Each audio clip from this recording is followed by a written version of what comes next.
einen guten Gott und so viele Teenies. Schau mal da hinten. Kann man ihnen einen Applaus geben?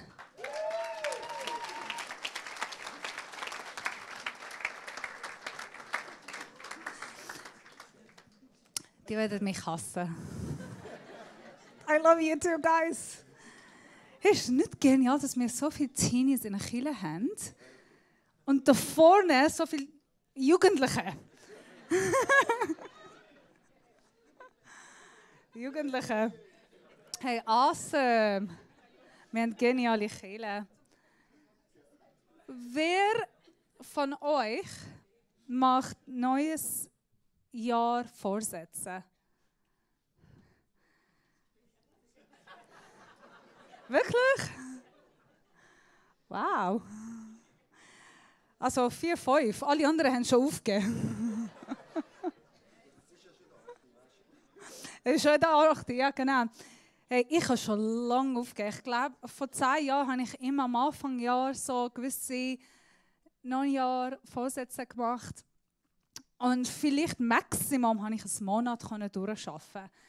Und nachher ist schon. Also ich glaube, einmal habe ich geschafft, 1 Monat. That's it. Was ist dein neues Jahr Vorsatz von diesem Jahr? Hast du geistliche Vorsätze? Awesome, eine. So gut. Das musst du nicht sagen. Weißt du, Gott hat auch ein neues Jahr Vorsatz gemacht. Und zwar, sein Vorsatz war, ich mache einen neuen Bund mit meinem Volk. Ich mache einen neuen Agreement, Pakt. Ich werde etwas ganz neu mit meinem Volk binden. Ich werde ihr ein neues Leben schenken. Ich werde etwas Neues in ihrem Leben anfangen. Und das hat mit Jesus angefangen. Ihr seid am meisten, glaube ich, gläubig. Am meisten von euch sind Christ. Wenn ich euch heute fragen, als Christ, lebst du in dem neuen Bund, Neuen Testament, oder lebst du in Alten Bund, Alten Testament? Was wäre diese Antwort? Bist du im Neuen Testament? Die meisten sagen ja. Okay. Okay. Bist du sicher? Oh, sehr sicher. Denn am Schluss von meiner Predigt stelle ich die Frage nochmal. Und ich möchte wissen, was sagst du denn? Ich hoffe, dass die Antwort ist immer noch gleich. Mal schauen. Bist du gespannt? Ich bin selber gespannt, was du sagst. Darf man kurz die 2 Testamente, die 2 Bund miteinander vergleichen? Gott hat im Alten Testament ein Bund gemacht mit Moses. Und der Bund hat geheißen, wenn mein Volk Israel mich folgt, gehorcht und meinem Weg kommt, dann werde ich sie segnen. Aber wenn mein Volk mich nicht gehorcht, wenn sie nicht die Gesetze nachgehen, werde ich sie bestrafen. Die werden verflucht. Gott hat mit Israel gewisse Gesetze zusammen abgemacht. Nämlich 613 Gesetze und Regeln. 613 Regeln. Und sie mussten jede Regel nachgehen, jede Regel nachmachen. Wenn sie das gemacht haben, super. Gott hat sie gesegnet. Sie haben gute, erfolgreiche Leben gehabt. Gute Zeit, erfolgreiche, schöne Zeit. Wenn sie aber die Regeln nicht nachgegangen sind, wenn sie sündigt haben, wenn sie versagt haben, hat Gott sie bestraft. Das ist der alte Bund. Ziemlich easy. Wenn sie sündigt haben, hat Gott aber auch ihr ein Ultimatum gegeben. Eine Option gegeben. Die Option hat geheißen, wenn du wirklich die Sünde bereust und mit einem Opfer von meinem Gegenwart kommst, im Tempel bei einem Priester. Der Opfer Und wenn du Buße tust, dann nehme ich den Opfer, das Blut der Opfer, und ich werde dir vergeben. Weil wir wissen, 613 Regeln, jeden Tag. Wer kann diese 613 Regeln vollkommen nachgehen, erfüllen? Es wird sehr schwierig. Aber das ist ein Bund von Gesetz, ein Bund vom Legalismus, ein Bund vom Regeln. Das ist ein Bund gewesen. Wenn du machst, wenn du tust, wenn du dich danach handelst, dann hast du meine Liebe, mein Segen, meine Gnade, meine Barmherzigkeit. Du kannst Gottes Gunst verdienen. Wenn du wirklich gut dran bist und hart schaffst und alles machst, dann hast du Gunst in Gottes Augen gefunden. Es geht um deine eigene Leistung und das, was du kannst, in dem hineinbringen. Wenn du gut alles geleistet hast, hast du auch Sagen gehabt. Der neue Bund aber ist Jesus gekommen. Weil der alte Bund, das alte System, hat nicht wirklich funktioniert. Menschen haben gesündigt und gesündigt. Die haben die 613 Gesetze nicht vollkommen erfüllt. Sie haben Opfer gebracht, Woche nach Woche, Jahr nach Jahr. Die sind immer im Tempel gesehen mit den Priestern. Das Problem war, die haben wirklich nicht mehr bereut, das, was sie gemacht haben. Der alte Bund, die alte Regeln mit Leistung hat nicht funktioniert. Gott hat gewusst, ich mit meiner eigenen Kraft, mit meiner eigenen Leistung kann Gott nicht Gefallen tun. Gott hat gewusst, dass ich nicht all diese Regeln behalten und vollkommen rauskommen. Weil ich bin zu wenig für das gut. Weil ich bin ein Mensch und ich mache Fehler und ich versage. So, Gott hat einen zweiten Plan. Das war eigentlich der erste Plan von Anfang an. Und der Plan war, er hat gesagt, in diesem Jahr 0, werde ich ein neues Jahresvorsatz machen. Mein Jahresvorsatz ist das. Ich werde meinen eigenen Sohn in der Welt schicken. Er ist perfekt, er ist sündenlos, er hat nie Fehler gemacht, er ist heilig, er ist gerecht. Und ich werde meinen Sohn geben, und er wird einen neuen Bund mit meinem Volk machen. Nicht nur Volk Israel, sondern alle, die in ihm glauben. Und zwar mit seinem eigenen Blut. Wisst ihr, was der Bund auf Hebräisch heißt? Das Wort Bund auf Hebräisch heißt schneiden. Schneiden. Weil in dem Alten Testament, oder in dieser Zeit, nicht nur Juden, sondern all die Leute, sie mussten einen Bund zusammen verbinden. Sage ich das richtig? Einen Bund schliessen. Das ist viel einfacher. Wenn sie einen Bund miteinander schliessen, sie haben das Tier genommen, haben das Tier halbiert, geschnitten. Jede Partei hat einen Teil von dem Tier genommen, als Symbol, wenn einer von uns den Bund kaputt macht, versagt oder der Bund nicht nachgeht, soll so geschnitten werden. So sterben. Puh, heftig. Sie haben das tatsächlich gemacht. Und nicht nur Juden, sondern alle in dieser Zeit. Deswegen der Bund heisst auf Hebräisch schneiden. Weil das Blut war wichtig. Ja, alle gehen like, das ist nicht ein neues Jahr, Predigt. So, Jesus ist gekommen und er hat seine eigene Blut gegeben. Wir lesen in Lukas Kapitel 22, wenn Jesus den Abendmahl genommen hat, und heute werden wir Abendmahl miteinander nehmen. Er nimmt den Wein und er sagt, da ist mein Blut, das von euch vergossen ist.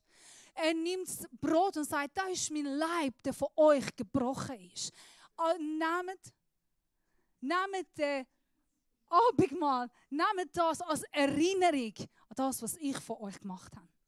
Er hat einen neuen Bund mit uns geschlossen. Ich habe in der letzten Zeit eine Geschichte gelesen, sehr beeindruckend, von David Livingstone heisst er. Er war ein Engländer im 18. Jahrhundert, 1840.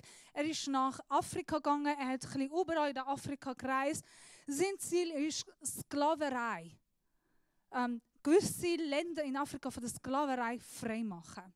Und einfach über Jesus in diesen Ländern zu verkünden. Er ist sehr bekannt, sehr berühmt. Queen Victoria in dieser Zeit hat ihn mit verschiedenen Honors gesegnet. Ich kann dann übersetzen, was Honors heisst. Wenn er gestorben ist in Afrika, sie hat Menschen geschickt, damit sein Leib wieder zurück in West Birmingham Chapel kommen, damit sie ihn dort begraben können. Er ist ziemlich bekannt in England.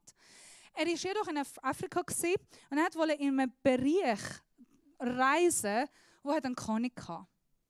Und um in diese verschiedenen Dörfer gehen und über Jesus kundigen, hat er eine Bewilligung gebraucht. So, was macht er? Er geht zu dem König, der in dieser Region damals regiert und fragt, hey, schau, der hat 27 Interpreters gehabt, am Anfang. Ich weiß nicht wieso, 27 Menschen, die ihm geholfen und haben für ihn übersetzt. Und das ist nur der Anfang. Am Schluss, er hat 114 Interpreters, Übersetzer gehabt. Und erst mit dieser 27, er hat überall gereist. Es wäre schön, wenn ich auch noch 2 Übersetzer gehabt hätte. Hätte ich überall mit meinen Übersetzern gehen. Sie konnten alles, was ich will, übersetzen. Und er hat dem König gesagt, schau, ja, ich kann über Jesus sagen. Und er hat ihm erzählt, was er machen will. Und dann, er und der König, haben ihre Hand, und ja, wenn ich so mache, haben sie wirklich da, eigentlich, ich habe es gelesen, the wrist, also wirklich da, haben sie geschnitten. Sie haben die Hand gegeben, damit das Blut sich mischt. Und so haben sie gepackt, miteinander verbunden. Sie konnten sterben, ich weiß. Und das hat geheißen, du darfst jetzt in all die Regionen gehen, wo ich da regiere. Und niemand darf dich ausschließen. Es hat da nicht aufgehört, sondern der König hat einen Stab gehabt. Er hat den Stab genommen und er hat David Livingstone seinen Stab gegeben. Überall, wo David hingegangen ist, in jeder Region, wo Menschen gesagt haben, nein, darfst du nicht rein und darfst nicht von Jesus erzählen, er hat den Stab aufgeholt. Aber der Beste war, alle haben gesehen, den Schnitt auf seinen Arm. Und sobald du den Schnitt siehst, da wo gemacht ist, hast du gewusst, da kommt von der König. Und wenn du so einen Schnitt am Hand hast, darfst du den Mann nichts anlangen. Du darfst den Mann nichts machen, sonst wird der König gleich schneiden. So jedes Mal, wenn er den Stab aufnehmen konnte, das Sagen für den König, haben sie alle den Schnitt in seiner Hand gesehen. Er hat überall gereist und er hat tatsächlich in Sambia, es ist ein Land, ich habe heute Morgen noch mal gelesen, er hat Sklaverei freisetzen. Er ist in Afrika gestorben und als Queen Victoria hat ihre Männer geschickt, seinen Leib in England zurückzubringen und ihn dort begraben. Sie haben gemerkt, sein Herz ist nicht in dem Leib. Die Afrikaner haben sein Herz rausgenommen. Weil sie haben gesagt, der Leib könnt ihr nehmen. Sein Herz bleibt in Afrika. Weil er hat gesagt, mein Herz ist für die Menschen. Und die sollten Jesus kennenlernen. Sein Herz gehört uns, der Leib gehört euch. Sie haben ihn ohne Herz in England begrabt. Und sein Herz ist jetzt in Afrika. Es ist eine sehr interessante Geschichte von einem Opfer, das jemand, eine Person bringen kann. Von dem Herz, das er hatte für diese Leute. Und Jesus hat sehr ähnlich gemacht. Viel besser. Er hat sein ganzes Leben gegeben als Opfer, um ein neues Bund zu binden. Der alte Bund, wir haben gesagt, der alte Bund ist basiert auf Gesetz, Regeln, Leistung, zu tun, handeln, machen. Denn Jesus bringt einen neuen Bund.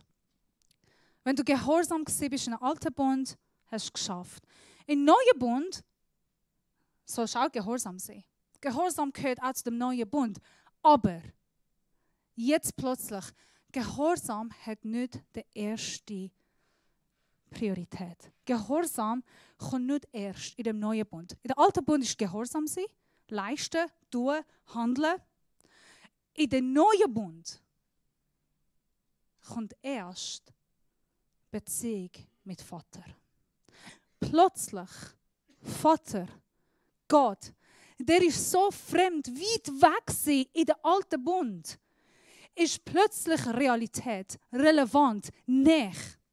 Er ist zugänglich, er ist spürbar, hörbar. Er ist lebendiger Gott, mit dem kannst du reden, ohne einen Mediator zu haben. Ohne einen Prophet zu haben, ohne Tempel, ohne Priester. Plötzlich in dem neuen Bund kannst du in Gottes Gegenwart eintreten, seine Vergebung, Rettung, Liebe, Barmherzigkeit empfangen, ohne dass jemand anderes muss dir helfen muss. Weil er hat sein Helfen, den Heiligen Geist geschickt. In dem neuen Bund hast du Gott, nicht nur Gott im Himmel, allmächtige Jehova nennen, sondern kannst sagen, aber Vater. Im Römer Kapitel 9, Vers 15, Römer 8, Vers 15 bis 17 steht geschrieben, der Geist, den ihr empfangen habt, macht euch ja nicht wieder zu Sklaven, sondern ihr wie früher in Furcht leben musstet. Nur ihr habt den Geist empfangen, der euch zu Kinder Gottes macht. Ich werde nachher noch weiterlesen. Jesus hat den Bund mit uns geschlossen. Er hat den alten Bund nicht abgeschafft, sondern er hat den alten Bund erfüllt. Und in dem neuen Bund, wir können Gott persönlich kennenlernen. Das, was in dem alten Bund ist, nie möglich gewesen. Zweitens, wir können nicht nur Gott persönlich kennenlernen, sondern wir sind seine Kinder. Wir haben eine neue Identität in dem neuen Bund. Wir sind nicht mehr Sklaven, wie der Römer sagt, sondern wir sind Gottes Kinder. Und er sagt weiter, indem wir Gott, aber Vater sagen. So macht sein Geist uns im Innersten gewiss, dass wir Kinder Gottes sind. Wenn wir aber Kinder sind, dann sind wir auch Erben. Erben Gottes und Miterben mit Christus.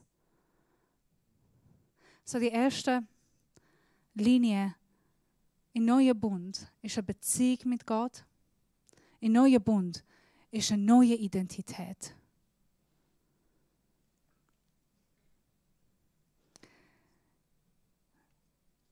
Wie geht es dir, wenn jemand dir sagt, du bist geliebt, du bist wertvoll? Gott liebt dich durch und durch, egal was du machst, egal wie du bist. Seine Liebe ist unconditional, bedingungslos. Wie geht es dir mit dem? Nimmst du an in deinem Kopf oder kannst du auch in dein Herz annehmen? Kannst du tatsächlich glauben, ich bin Gottes Kind? Der dritte Punkt ist Gehorsam. Gehorsam ist eine Antwort zu der Beziehung mit Gott, eine Antwort zu der Identität, die er uns gegeben hat. Wenn wir versuchen, gehorsam zu sein und alles gut machen, alles richtig machen, am Sonntagmorgen in der Kirche kommen, unter der Woche, kannst du auf der Bühne, unter der Woche Bibel lesen, einmal im Tag Lobpreis hören. Wenn ich mich daran erinnere, dann bete ich. Ich bin in der Kleingruppe. Ich bin Christ, ich mache alles richtig. Ich bin gehorsam. Ich mache alles gut. Wenn wir versuchen, mit unserer eigenen Leistung Gottes Gunst, Liebe verdienen, gewinnen, dann sehr schnell kommen wir in Legalismus und Gesetzlichkeit. Wenn wir aber aus Liebe mit Gott, aus der Beziehung mit Gott, unsere Identität neu entdecken und aus dem in Gehorsam laufen und leben, dann ist ein neuer Bund. Wenn Jesus kam, er hat die neue Bund gebracht mit der Beziehung. Aber es ist sehr interessant, wie oft kommen wir immer wieder in den alten Bund mit Leistung. Ich mache, ich verdiene, ich tue, ich bin ein guter Christ. Wie oft, und das muss ich auch mir selber fragen, sind wir weg vom ich mache es, weil ich weiß, ich bin geliebt. Ich diene, weil ich weiß, wer ich bin, ist im Auge. Was meine Berufung ist, was meine Begabungen ist. Was er sagt, wer ich bin, was für eine Fähigkeit hat er mir gegeben, damit ich sie reinbringen kann. Und Gott mit dem dienen. Wie fest kann ich auf Gottes Stimme hören, aber eigentlich in dem neuen Bund Gott hat ermöglicht. Wie oft, wenn ich einfach jeden Tag im Gebet gehe, hinhocke und Gott sage, da bin ich. Da bin ich. Ich muss nicht beten, ich muss nicht jetzt etwas Dummes machen. Ich will einfach Zeit mit dir geniessen. Wie oft im Tag nehmen wir uns Zeit weg von alles, was um uns herum läuft und uns beschäftigt und sagen wir, ach, so schön mit dir zusammen sein. Gott, du reden. Ich höre zu. Meine Ohren sind offen, mein Herz ist offen. Ich lebe den neuen Bund. Ich muss nicht mehr Leistungen bringen, sondern ich kann mein Herz bringen. Und ich bringe mein Herz. Herr, Vater, Papi im Himmel. Ich höre zu. Komm. Was ist unser Gedanke? Wie kann man von der Leistung, und ich will nicht gegen Leistung predigen, es braucht Gehorsam und es muss auch gemacht werden.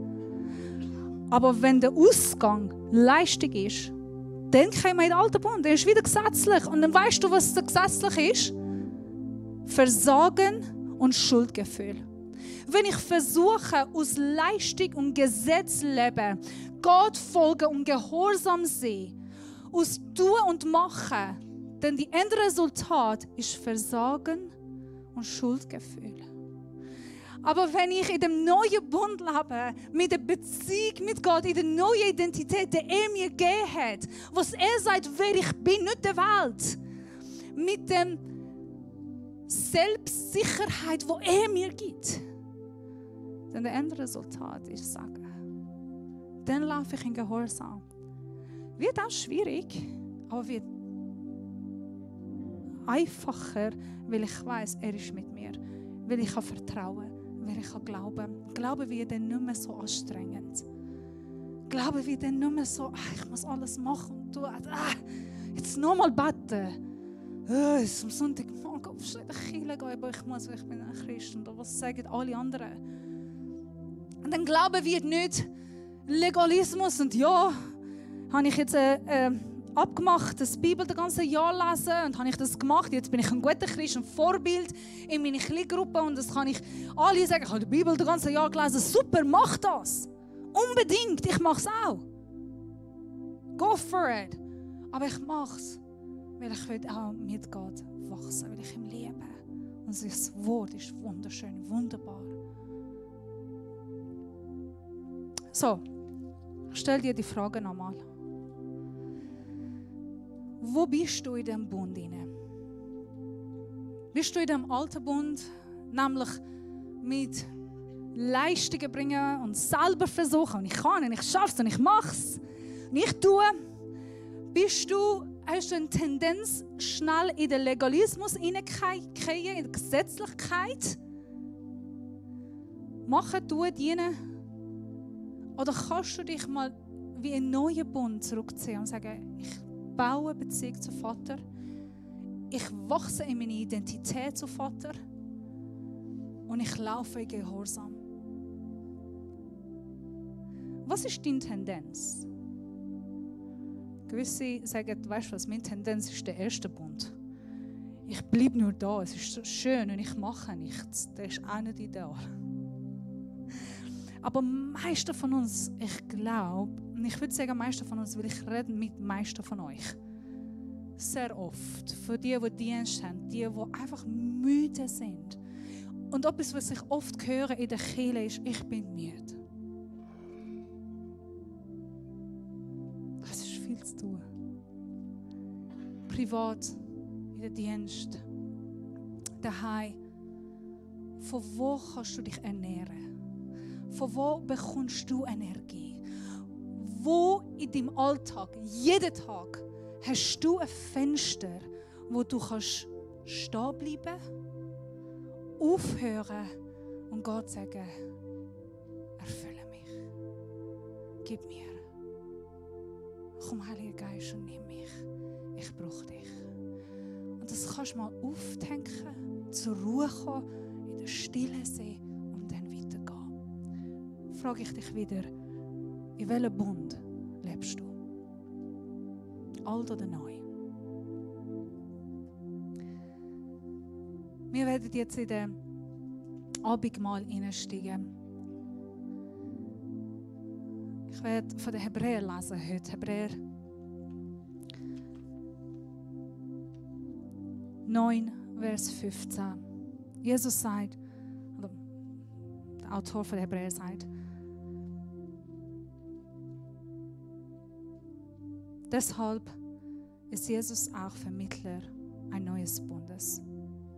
Und weil es zu seinem Tod kam, sind die Übertragungen bezahlt, die unter dem ersten Bund begangen wurden. So können jetzt alle, die Gott berufen hat, das versprochene ewige Erbe empfangen. Jesus hat einen neuen Bund mit uns geschlossen.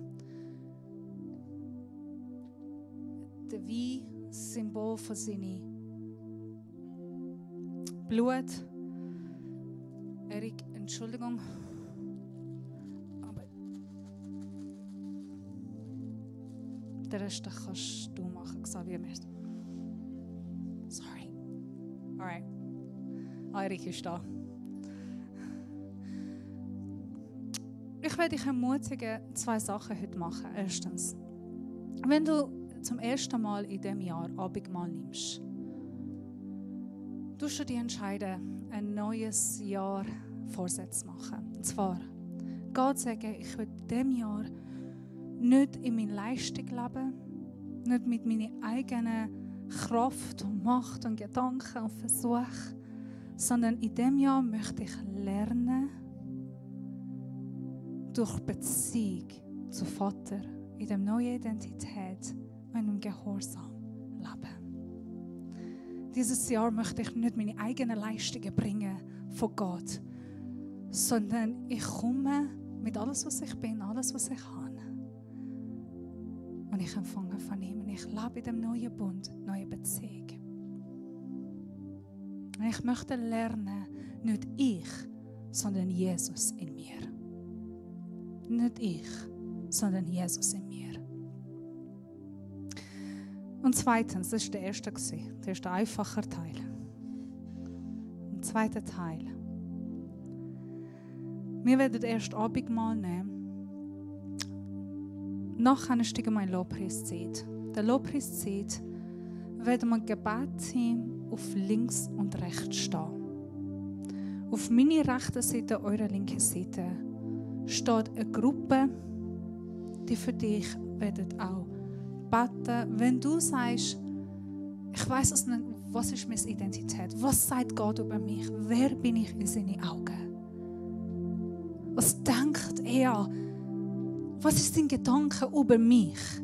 Und würdest gerne in der neuen Identität wachsen, dann komm zu der rechten Seite, deine linke Seite. Und werden wir verschiedene Teams und wir werden für dich beten und hören. Gott, Vater, was sagst du? Wie siehst du die Person? Du kannst selber hören und wir werden mithören und aufschreiben, das, was wir von Gott hören. Auf meiner linken Seite, in diesem Bereich, werden wir für dich beten und dich segnen in diesem neuen Jahr. Und wenn du möchtest, einfach segnen anfangen und das Team lassen, den Jahr segnen, das Familie, dein Anliegen, du darfst auf der linken Seite kommen, darfst sie sagen, hey, tust du den Jahr segnen in Jesus' Namen. Wir werden uns genug Zeit nehmen, wir sind ein grosses Team und werden wir von jedem von euch beten. Kommt, nehmt Gebet zum Anspruch. Ich werde noch für den Abendmahl beten und dann hier für dich vorne kommen und Abendmahl nehmen.